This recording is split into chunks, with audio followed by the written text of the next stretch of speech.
hemos hecho un encuentro que solemos hacer todos los años y es un poco para poner en común todo lo que hacemos los 3 centros juveniles y así poder disfrutar, porque cuantos más seamos mejor.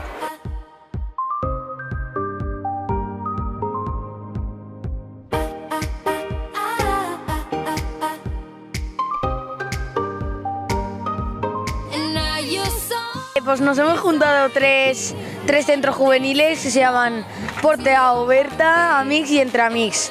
Y nos hemos juntado para hacer actividades juntos con diferentes pruebas y diferentes grupos. ¿Qué habéis hecho esta mañana?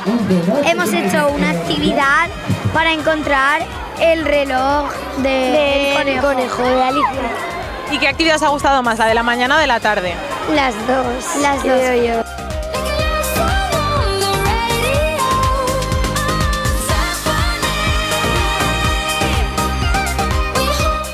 Hoy me lo estoy pasando muy bien, la verdad ha salido un muy buen día. Podemos disfrutar muchísimo de la actividad que han hecho esta mañana, además podemos conocer a muchísima gente. Los chavales se están pasando muy bien con la gente de Entre Amics y de Portea Oberta y los monitores entre nosotros también, muy bien.